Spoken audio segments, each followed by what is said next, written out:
الحمدللہ ماشاءاللہ آپ حضرات دیکھ رہے ہیں لگاتار ابھی تک بھی لوگوں کی گاڑیاں آ رہی ہیں، لوگوں کی آمد و بہار ہے ماشاءاللہ۔ جہاں تک نگاہ اٹھائیے علامہ خوشتر کے دیوانے نظر آ رہے ہیں، اور آپ حضرات کے ایمان اور آپ حضرات کے چہروں کا نور اس بات کی گواہی دے رہا ہے کہ آپ کے دلوں کے اندر جو عشق رسول کا چراغ جل رہا ہے اس کی لو اور تیز ہو گئی ہے۔ جب آپ یہاں سے اٹھیں گے تو خالی ہاتھ نہیں بلکہ اپنی خالی جھولیوں کو بھر کر کے یہاں سے جائیں گے۔ زور سے بولو سبحان اللہ۔ یہ وہاں تک کے چہرے نظر آنے کو یہ نہ سمجھیں کہ پیچھے بیٹھے ہیں تو ہم کچھ نہیں بول پائیں گے، وہاں تک سارے حضرات مجھے دکھائی دے رہے ہیں، یہاں سے لے کے وہاں تک، اس محلے سے لے کے اس محلے تک، ہر انسان اپنی زبان کو کھولے اور کھولنے کے بعد بلند آواز سے سب مل کر کے علامہ خوشتر کے نام پر ایک مرتبہ سبحان اللہ، زندہ دل ہو کر بولے یا رسول اللہ۔ ایک شعر آپ کو دے رہا ہوں، متاع زیش پاکیزہ بنا لے جس کا جی چاہے، چراغ اپنے مقدر کا جلا لے جس کا جی چاہے، یہ محفل سرور کونین کی پاکیزہ محفل ہے، یہاں رحمت برستی ہے آ کر نہا لے، یہاں رحمت برستی ہے آ کر نہا لے جس کا جی چاہے، اور چشم الفت سے دور دیکھیں گے ہم مدینہ ضرور دیکھیں گے۔ کچھ لوگوں نے بولا مدینہ دیکھیں گے، کچھ لوگوں کو دیکھنا نہیں ہے، دیکھنا ہے نا سب نے مدینہ، تو کس کس کو مدینہ دیکھنا ذرا ہاتھ اٹھا کر گواہی دے۔ کوئی ایسا بھی مسلمان ہوگا جسے مدینہ دیکھنا؟ ہر مسلمان کی تمنا یہی ہے الہی دکھا دے وہ مدینہ کیسی بستی ہے جہاں پر رات دن مولا تیری رحمت برستی ہے، اور کیوں نہ ہو میرے نبی فرماتے ہیں منظار قبری وجبت لہو شفاعتی، جس نے میری قبر کی زیارت کی اس پر میری شفاعت واجب ہے۔ بریلی کا امام فرماتا ہے یا رسول اللہ مدینے کے خطے خدا تجھ کو رکھے، غریبوں فقیروں کو ٹھہرانے والے، اور مفتی اعظم فرماتے انہیں نہ دیکھا تو کس کام کی ہے یہ، انہیں نہ دیکھا تو کس کام کی ہے یہ آنکھیں، جو دیکھنے کی ہے ساری بہار آنکھوں میں، جو دیکھنے کی ہے ساری بہار آنکھوں میں۔ آپ اسٹیج پر دیکھ رہے ہیں ماشاءاللہ علماء کثیر تعداد میں یہاں پر موجود ہیں، ائمہ کرام بھی یہاں پر موجود ہیں، ساتھ ہی ساتھ حضور صاحب سجادہ پوری اپنی شان طریقت کے ساتھ آج کے جلسہ پاک کی سرپرستی و صدارت فرما رہے ہیں، اور ساتھ ہی ساتھ میں آپ کے برادر اصغر آج ہی ماشاءاللہ یہ لوگوں کا نورانی قافلہ علامہ خوشتر کے شہزادے محمد میاں خوشتر صاحب اپنی تمام تر مصروفیات اور بہت بڑے کام کو اپنے منتقل کر کے یہ آج یہاں پر جو ہے تشریف لے کر کے آئے ہیں، اور ساتھ ہی ساتھ میں آپ کے بھائی احمد میاں خوشتر وہ بھی تشریف لائے ہیں، الطاف بھائی ہیں، یہ سارے حضرات انگلینڈ کی سرزمین سے چل کر تشریف لائے ہیں۔ تو اس جلسے کو آج موریشس کا صرف نیشنل جلسہ نہ کہا جائے بلکہ انٹرنیشنل پیغام خوش کرتا ہے، اس لیے کہ اس میں پاکستان کے، انڈیا کے، بنگلہ دیش کے جو یہاں رہتے ہیں موریشس میں بہت سارے لوگ یہاں پر موجود ہیں، اور بھائی اسد نے آ کر کے یہ کام ابھی کیا کہ انٹرنیٹ کے ذریعے پوری دنیا میں پیغام پہنچایا جاتا ہے، اور انشاءاللہ تبارک تعالیٰ علامہ خوشتر کا پیغام موریشس میں بھی ہے اور پوری دنیا تک پہنچے گا۔ میں نے یہ 3-4 شعر علامہ خوشتر کے حوالے سے اس وقت لکھے تھے جب یہ واقعہ پیش آیا، تو میں اہل اسٹیج کی توجہ چاہوں گا کہ وہ بھرپور انداز میں حوصلہ افزائی فرمائیں اور سبحان اللہ ماشاءاللہ سے داد دیں اور دعا سے نوازیں تاکہ میرا بھی نام غلام خوشتر میں لکھ جائے۔ سبحان اللہ۔ یہ 3-4 شعر میں نے لکھے ہیں، دیکھیے مطلب حاضر خدمت ہے، یہ کیا کم ہے موریشس والوں کرامت علامہ خوشتر، اتنی آسانی سے ہضم کرنے نہیں دوں گا، زندہ دل ہو کر کے بولنا پڑے گا، جب میں بول رہا ہوں تو آپ کو بھی بولنا پڑے گا ساتھ، زندہ دل ہو کر بولو سبحان اللہ۔ یہ کیا کم ہے موریشس والوں کرامت علامہ خوشتر کی، غلاموں کے دلوں پر ہے حکومت علامہ خوشتر کی، غلاموں کے دلوں پر ہے حکومت علامہ خوشتر کی، شہنشاہ مدینہ سے محبت بھی عبادت ہے، شہنشاہ مدینہ سے محبت بھی عبادت ہے، بتاتی ہے زمانے کو یہ سیرت علامہ خوشتر کی، بتاتی ہے زمانے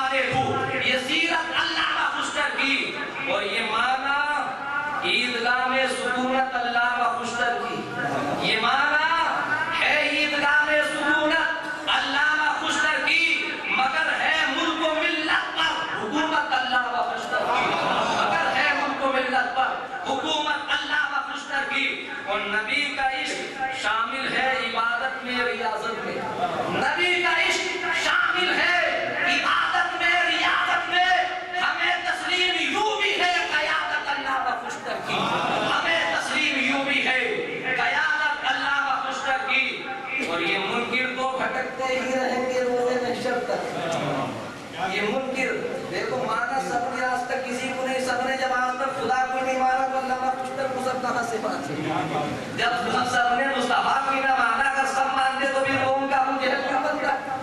اگر سب مانتے تو ابو جہل کرتے میں کیوں جاتا, امیہ کی آج پٹائی کیوں ہوتی. تو سب نے نبی کو ہی نہیں مانا تو پھر اللہ کا خوشتر غلام نبی کو کیا مانیں گے. تو سب نے نہیں ماننا ہے, ماننا اس نے ہے جس کے دل میں عشق مصطفیٰ کا چھوا.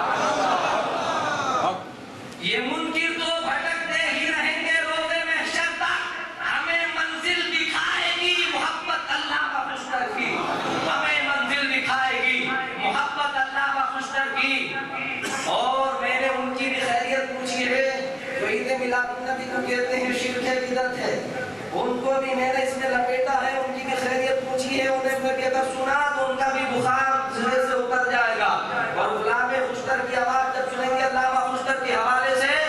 تو انشاءاللہ اگر فیضان خوشتر ان پہ برس بیٹھا تو الحمدللہ وہ بھی اہل سنت والجماعت میں شامل ہو جائے. ان کو بھی میں دعوت دے رہا ہوں, اور ان کی میں نے خیریت اس میں پوچھی ہے. توجہ فرمائے, ہمیں نجدی وہابی سے نہ الفت تھی نہ الفت ہو.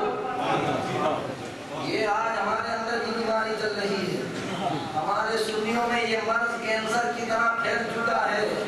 لوگ کہتے ہیں میاں کیا بات ہے, وہ بھی تو کلمہ پڑھتے ہیں, وہ بھی تو نماز پڑھتے ہیں, وہ بھی تو روزہ رکھتے ہیں, وہ بھی تو جبہ کبا پہنتے ہیں, ان کے بھی تو داڑھی ہے, کیا پریشانی ہے. میاں بیٹی کی بھی شادی ہو رہی ہے, لڑکی دیکھی بھی جا رہی ہے. اگر لڑکی کا رشتہ کرے گا تو باپ دیکھے گا اچھی نوکری ہے, جاب کرتا ہے کہ نہیں کرتا ہے, اچھی سیلری ملتی ہے کہ نہیں ملتی ہے, اس کے پاس گاڑی ہے کہ نہیں ہے, بنگلہ ہے کہ نہیں ہے. مگر کبھی ایک باپ یہ نہیں پوچھے گا کہ اس کا عقیدہ احمد رضا والا ہے کہ نہیں ہے, اس کا مسلک احمد رضا کے مسلک پر ہے کہ نہیں ہے. یاد رکھو, صرف داڑھی بڑھانے سے یا جبہ کبا پہننے سے ایمان کی دولت نہیں ملتی ہے. ایمان کی دولت اگر ملتی ہے تو مصطفیٰ پر قربان ہونے سے ملتی ہے, نبی پر فدا ہونے سے ملتی ہے. من کرو یہ اپنی خراب دکانیں جو تم نے دنیا میں دھندا بنا رکھا ہے کہ وہ بھی نمازیں پڑھتے ہیں, ہم بھی نمازیں پڑھتے ہیں. یاد رکھو, کربلا کی زمین نے فیصلہ کر دیا, یزیدی بھی تو نماز پڑھ رہے تھے, حسینی بھی تو نماز پڑھ رہے تھے. میں تم سے پوچھنا چاہتا ہوں, وہ بھی تو نماز پڑھ رہے تھے, وہ بھی قرآن پڑھ رہے تھے, حق پر یزیدی کو آج تک کوئی کہتا ہے؟ وہ حق پر تھے, وہ لوگ تھے. آپ کی خاموشی بتا رہی ہے کہ نہیں, زور سے بولو نہیں تھے. حق پر کون تھا؟ حسین تھے. کیا مطلب ہوا, نماز تو وہ بھی پڑھ رہے تھے, نماز تو یہ بھی پڑھ رہے تھے. مطلب یہ ہوا وہ عداوت حسینیت پہ نماز پڑھ رہے تھے, اور حسین مشک مصطفیٰ میں ڈوب کر نماز پڑھ رہے تھے. پتہ یہ چلا کہ جس کے دل میں عشق مصطفیٰ ہوگا, داڑھی رکھنے کے بعد وہ مسلمان ہوگا, اور جس کے دل میں عشق مصطفیٰ نہیں ہوگا, وہ ایک گلاس بھی نہیں پاؤں تک داڑھی بڑھا لے تو غدار ہوگا, مسلمان نہیں ہوگا. یہ میرے باپ کی بات نہیں, قرآن کہہ رہا. وَمِنَ النَّاسِ مَن يَقُولُ آمَنَّا بِاللَّهِ وَبِالْيَوْمِ الْآخِرِ وَمَا هُمْ بِمُؤْمِنِينَ. سورہ بقرہ میں ہے, وہ لوگ کلمہ بھی پڑھتے تھے, ایمان بھی لے کر کے آئے دنیا آخرت کے دن پر, اور قرآن نے کہا وَمَا هُمْ بِمُؤْمِنِينَ, ایک بھی مومن نہیں ہے, ایک بھی مومن نہیں ہے. آج تو کوئی عیدگاہ کے امام کے پیچھے نماز پڑھتا ہے, کوئی ابو بکر والے کے پیچھے نماز پڑھتا ہے, کوئی الاقصی والے امام کے پیچھے نماز پڑھتا ہے, کوئی جامع مسجد کے امام کے پیچھے نماز پڑھتا ہے. یہ لوگ عیدگاہ کے امام کے پیچھے نماز نہیں, سید الانبیاء کے پیچھے پڑھتے تھے, حضور کی زیارت بھی کرتے تھے, مسجد نبوی میں بیٹھتے بھی تھے. یہ عام مولوی کا خطاب نہیں, احمد مختار کا خطاب سنتے تھے. اس کے بعد قرآن نے کہا ایک بھی مومن نہیں ہے, ایک بھی مومن نہیں ہے. جو شخص نبی کے پیچھے نماز پڑھے قرآن کہتا مومن نہیں, جو نبی کی محفل میں بیٹھے قرآن کہتا مومن نہیں. ہم نے پوچھا قرآن کیا وجہ ہے کہ یہ لوگ مومن نہیں ہیں نماز پڑھنے کے بعد, یہ لوگ مومن نہیں ہیں کلمہ پڑھنے کے بعد. قرآن نے کہا یہ لوگ کلمہ تو پڑھتے ہیں مگر نبی کے پیچھے نبی کے غیب کا انکار کرتے ہیں. لا تعتذروا قد کفرتم بعد ایمانکم, کوئی ایمان لانے کے بعد کافر ہو چکے ہو کیونکہ تم نے نبی کا مذاق اڑایا ہے. پتہ یہ چلا مومن وہ ہوگا جو لال و دل کے ساتھ نبی پر فدا ہو جائے. اور وہ کیسے فدا ہوگا, انہیں جانا, انہیں مانا,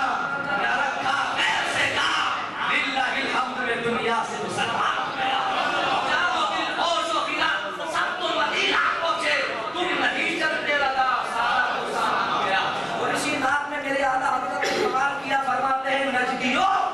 تم پر میرے آقا کی عنایت ہی نہ، نجدیو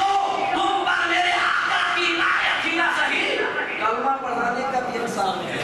کلمہ پڑھانے کا بھی احسان گیا، اور فرماتے آج لے ان کی پناہ، آج مدد مانگ ان سے، کل نہ مانیں گے اگر قیامت میں مان گیا۔ کچھ ایسے لوگ اسٹیجوں پہ بھی ہمارے یہاں کھڑے ہو جاتے ہیں جنہیں بات کرنے کا طریقہ نہیں، اس طرح پکڑنے کا طریقہ نہیں ہوتا، اللہ ماشاءاللہ۔ ہم چاہتے ہیں کہ ایسے عالم و باوقار ائمہ کی تقریر سنا کرو، ان سے کرایا کرو جنہیں اسٹیج پر جانے کا حق ہے، جو واقعی علوم نبویہ کے سچے وارث ہیں۔ آج کل لمبی کچھ ٹوپی لگا کر کے لوگ ایسی تقریریں کرتے ہیں کہ نبی کے عشق و اٹھنیوں سے مثال دینا شروع کر دیتے ہیں۔ ایسے بے وقوفوں کو چاہیے کہ وہ کسی عالم کی درسگاہ میں جا کر کے علم حاصل کرے، ذات میں طلب ہو کر کے بیٹھے، اور علم کے گوشہ چننے کے بعد پھر منبر رسول میں جب کھڑا ہوگا، قسم خدا کی زبان کھولے گا اس کے مصطفیٰ کے دریا۔ یہ علم کا معاملہ کوئی روڈ پہ پھرتا ہوا نہیں ہے، یا کسی سوسائٹی کی جاگیر نہیں ہے، یا کسی سوسائٹی کی صدارت مل جائے تو کیا علم کا علمبردار بن جائے گا؟ علم کا علمبردار تب بنے گا جب کسی قابل استاد کی بارگاہ میں بیٹھ کر کے ذات طلب ہو کر کے علم دین مصطفیٰ حاصل کرے گا، علم دین مصطفیٰ حاصل کرے گا۔ اور علم دین مصطفیٰ تب حاصل ہوتا ہے جب آدمی علم حاصل کرنے کی لگن بھی ہو اور اساتذہ کا ادب و احترام بھی ہو، اساتذہ کا ادب و احترام بھی ہو۔ ادب با نصیب بے ادب، جب تک ادب نہیں ہوگا جب تک وہ انسان کامیاب نہیں ہو سکتا۔ میں مدے کا شعر کہہ کر کے اپنی بات کو 2 منٹوں میں اور ختم کر دیتا ہوں۔ ہمیں نجدی وہابی سے نہ الفت تھی نہ الفت ہو، یہ عقیدہ رہے گا ہم لوگوں کا۔ آپ لوگ میرا سپورٹ کرتے ہیں انشاءاللہ، تو ہاتھ اٹھا کر گواہی دیں۔ نجدی وہابی سے نہ الفت تھی نہ الفت ہو، ہمارے دل کی زینت ہے محبت علامہ خوشتر کی، ہمارے دل کی زینت ہے محبت علامہ خوشتر کی، اور خدا کا شکر ادا کرنے میں کوتاہی نہیں کرتا، خدا کا شکر ادا کرنے میں، یہ بندے کا شعر ہے، خدا کا شکر ادا کرنے میں کوتاہی نہیں کرتا، ملی غفران کو جب سے گدائی علامہ خوشتر کی، ملی غفران کو جب سے گدائی علامہ خوشتر کی۔ اور علامہ ابراہیم خوشتر وہ کہ جنہوں نے 10 سال کی چھوٹی سی عمر شریف میں قرآن مقدس کو اپنے سینے کے اندر محفوظ کر دیا، وہ علامہ ابراہیم خوشتر رحمۃ اللہ علیہ 10 سال کی چھوٹی سی عمر میں بچے سے صحیح اللہ میں بولنا نہیں آتا، مگر علامہ خوشتر نے الحمد کی الف سے لے کے والناس کی سین تک پورا قرآن اپنے سینے میں محفوظ کر دیا۔ یہ ہے علامہ ابراہیم خوشتر۔ اس کے بعد بریلی شریف کی سرزمین پر حاضر ہوئے، آگے علم کی منازل طے کرنے کے لیے۔ وہاں پر جب پہنچے تو نائب اعلیٰ حضرت پیشوائے اہل سنت حضرت علامہ الحاج شاہ حجت الاسلام حضرت علامہ حامد رضا خان رحمۃ اللہ تعالی علیہ کے علم جلالت کا ڈنکا بج رہا تھا، اور ساتھ ہی ساتھ مفتی اعظم العالم اسلام رضی اللہ تعالیٰ کی فقہ کی شہرت تھی، وہاں پر حاضر ہوئے، اور حاضر ہونے کے بعد پھر علم دین مصطفیٰ حاصل کیا، اور اعلیٰ حضرت کے شہزادے حضور حجت الاسلام کا چہرہ دیکھا تو دیوانے ہو گئے، اور ہاتھ بڑھایا کہ حضور اپنی ارادت میں لے لیجئے اور اپنے غلاموں میں اس خوشتر کو بھی شامل کر لیجئے۔ حضور حجت الاسلام نے اپنے مریدوں میں شامل فرمایا، وہ حجت الاسلام ہے جن کے چہرے کے نور کے بارے میں شاہ حسین احمد نوری مہرازی فرماتے ہیں، ارشاد فرماتے ہیں کہ میں نے اپنی زندگی میں حجت الاسلام سے زیادہ حسین و جمیل کسی انسان کو نہیں دیکھا ہے۔ وہ حضور حجت الاسلام ہے جن کو دیکھ کر کے لوگ کلمہ پڑھا کرتے تھے۔ پاکستان جب بنا نہیں تھا، جب پاکستان بنا نہیں تھا، اس سے پہلے آپ لاہور کی سرزمین پر جلوہ گر ہوئے تھے حجت الاسلام۔ آپ ریلوے اسٹیشن سے اترے، پہلے زمانے میں تانگے گھوڑے تانگے چلا کرتے تھے، اس میں بیٹھ کر کے حضور حجت الاسلام سفر کر رہے تھے، آپ کے ساتھ بریلی شریف کو قابل اساتذہ بھی موجود تھے، ایک سندھی انسان تھا غیر مسلم تھا، وہ وہاں سے چل کر کے روڈ پر چلتا ہوا آ رہا تھا، بڑی تیزی کے ساتھ لو چل رہی تھی، بڑی شدت کی گرمی پڑ رہی تھی، علامہ حجت الاسلام کے چہرے کے اوپر ایک رومال پڑا ہوا تھا، آپ کا نورانی جمال ڈھکا ہوا تھا، اچانک ہوا کا جھونکا آیا، حجت الاسلام کے چہرے مبارک سے ایک رومال ہٹ گیا، ایک سندھی انسان نے جب آپ کے چہرے کا نور دیکھا وہ آیا بھاگتا ہوا، اس کے سردار نبی کا کلمہ پڑھا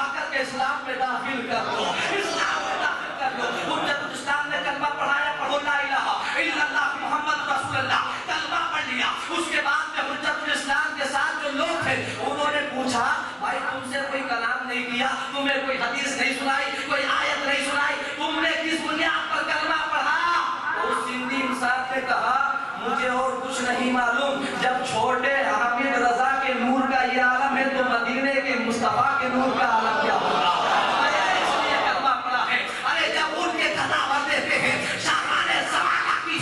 ارے جب خدام کا یہ عالم ہے تو مختار کا عالم کیا ہوگا؟ اس عالم ذی شان کے مرید ہے حضرت علامہ ابراہیم خوشتر رحمۃ اللہ علیہ. اس کے بعد میں حضور مفتی اعظم ہند علیہ رحمت والدان سے فیض حاصل کیا, اور بریلی شریف سے مکمل فیض حاصل کرنے کے بعد تقسیم ہند کے بعد آپ مشرقی پاکستان کو جو ابھی بنگلہ دیش ہے, اس کے بعد میں علامہ غلام یزدانی آصفی رحمۃ اللہ تعالیٰ علیہ کے امام پر آپ فیصل آباد رائے پور پہنچے حضور محدث اعظم پاکستان رحمۃ اللہ علیہ کی بارگاہ میں, اور وہاں جا کر کے آپ نے دور حدیث مکمل فرمایا, بخاری شریف کی تکمیل فرمائی, اور اس کے بعد میں جب بخاری شریف مکمل ہو گئی تو قابل اساتذہ اور قابل اپنے زمانے کے جو زمانے کے ساتھ اس زمانے کے جو پڑھنے والے طلبہ تھے ان سب کے ساتھ میں آپ نے سند فراغت حاصل کی, اور حضور محدث اعظم ہند علیہ رحمت والرضوان کی چھوٹا کی سرزمین پر فیصل آباد کی زمین پر حاضر ہوئے تھے جشن دستار بندی میں. تو حضور محدث اعظم ہند نے فرمایا تھا بیٹا خوشتر تم زمانے میں ہمیشہ خوشتر ہی بن کر کے چمکو گے, ہمیشہ خوشتر ہی بن کر چمکو گے. یہ خوشتر کا خطاب اور جو لقب دیا ہے یہ حضور محدث اعظم ہند علیہ رحمت والرضوان نے دیا ہے. اس لیے ہم اشرفی بھی ہیں, اس لیے ہم چشتی بھی ہیں, ہم برکاتی بھی ہیں, رسبی بھی ہیں, ہم نورانی بھی ہیں. ہم اس پلیٹ فارم سے آج کے اعلان کرنا چاہتے ہیں ہمارے سنیوں کے اندر جو اختلاف پیدا ہو چکا ہے کہ میں فلاں پیر کا مرید وہ فلاں پیر کا مرید, آپس میں جھگڑا ہوتا ہے, ایک دوسرے کے سلام کرام بند ہے. مسلمانوں خدا کے واسطے سنیوں علامہ خوشتر کا پیغام یہ ہے کہ آپس کے جھگڑے بند کرو, ایک اسٹیج پر جمع ہو جاؤ, ایک پلیٹ فارم پر کھڑے ہو جاؤ, بس پیمانہ ایک رکھو. وہ کوئی بھی پیر ہو, وہ چاہے اشرفی ہو, چاہے رضوی ہو, چاہے برکاتی ہو, چاہے چشتی ہو, چاہے سہروردی ہو, چاہے کسی بھی سلسلے کا ہو, مگر شرط یہ ہے کہ وہ مسلک اعلیٰ حضرت کا پابند ہو, مسلک اعلیٰ حضرت کا پابند ہو. اگر وہ مسلک اعلیٰ حضرت کا پابند ہے, سہروردی ہے تو ہمارے سر کا تاج ہے, چشتی ہے تو ہمارے سر کا تاج ہے, نقشبندی ہے تو ہمارے سر کا تاج ہے, برکاتی ہے تو ہمارے سر کا تاج ہے, اشرفی ہے تو ہمارے سر کا تاج ہے. وہ کسی بھی سلسلے کسی بھی سنی خانقاہ کا پیر ہے, اس لیے کہ اعلیٰ حضرت کسی ایک سلسلے کے امام نہیں, اعلیٰ حضرت ہر خانقاہ کے امام ہے. ہر خانقاہ کی شان علامت ہے.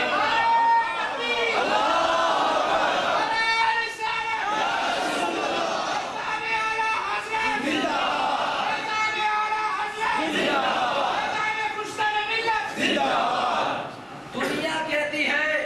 خانقاہوں سے فیض ملتا ہے, بے شک ملتا ہے. دنیا نے کہا کہ اعلیٰ حضرت کو مہرانہ شریف سے فیض ملا, خانقاہ برکاتیہ سے, بے شک ملا. یہ بات تو تسلیم ہے کہ اعلیٰ حضرت کو خانقاہ سے فیض ملا ہے, مگر دنیا اس بات کو نہیں جانتی کہ اعلیٰ حضرت نے خانقاہوں کو کیا عطا کیا. دنیا اس بات کو نہیں جانتی کہ اعلیٰ حضرت نے خانقاہوں کو کیا دیا ہے. میرے امام نے ان خانقاہوں کو قرآن و حدیث کی روشنی میں دلائل کی زبان عطا کی ہے, استدلال کی زبان عطا کی ہے. یہ ہے امام احمد اللہ کا کمال. جب غریب نواز کے آستانے سے چادریں کھینچی جا رہی تھی, جب غوث اعظم کی گیرہویں کے شرک و بدعت کے فتوے لگائے جا رہے تھے, جب نظام الدین اولیاء کا عرض کرنا مشرکانہ کام بتایا جا رہا تھا, اس دور فلفدن کے اندر بریلی کا نوجوان کھڑا ہوا تھا جس کا نام امام احمد اللہ ہے, اور اپنا قلم اٹھایا, اور قلم اٹھانے کے بعد پوری دنیا کے سینے کو اس کے مصطفیٰ سے معمور کروا دیا. بڑی بڑی خانقاہوں سے آواز آئی, بڑی بڑی تذکرہ سے آواز آئی, بڑے بڑے مدرسوں سے آواز آئی, بڑے بڑے ادیبوں نے کہا, بڑے بڑے فصحاء نے کہا, بڑے بڑے نجبا نے کہا, سب نے اتفاق کے ساتھ کہا ڈال دی قلب میں مذہب مصطفیٰ سیدی اعلیٰ حضرت پہ لاکھوں سلام. مر تو سکتے ہو مگر اعلیٰ حضرت کا احسان تمہارے کندھوں سے اتر نہیں سکتا ہے. یہ اعلیٰ حضرت کا احسان عظیم ہے. اور میں کہتا ہوں آج اس پیغام خوشتر کے اندر حضور صاحب سجادہ کے حوالے سے کہ جو لوگ اعلیٰ حضرت سے بغاوت کرتے ہیں, اعلیٰ حضرت کو ایک طرف کر دیا جائے تو تمہاری سنیت میں کیا بچے. اعلیٰ حضرت کو ایک طرف کیا جائے تو تمہارے پاس کیا بچے گا. لاؤ گے کہاں سے علم غیب کے دلائل,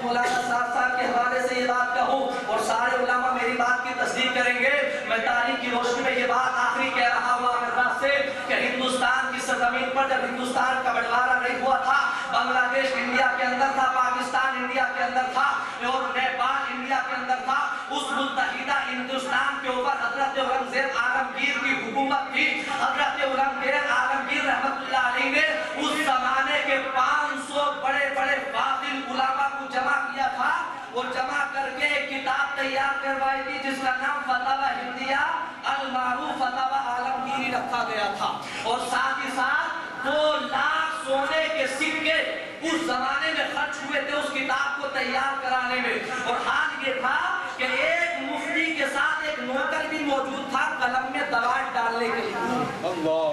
ایک مفتی کے ساتھ ایک نوکر بھی موجود تھا، 500 علماء کو جمع کیا، ایک کتاب تیار کی، اور جو علماء جانتے ہیں جنہوں نے فتاوی عالمگیر کا مطالعہ کیا ہوگا وہ جانتے ہیں اس میں بہت سارے جواب صرف ہاں اور نہ میں، بہت سارے جواب صرف ہاں اور نہ میں ہے، نہ قرآن کے دلائل، نہ حدیث کے دلائل، نہ اقوال فقہا، مگر اعلیٰ حضرت کی فتاوی رضویہ اٹھا کے دیکھو، جو کام 500 علماء نے کیا وہ تنہا اعلیٰ حضرت نے کیا۔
وہ کام تنہا اعلیٰ حضرت نے کیا،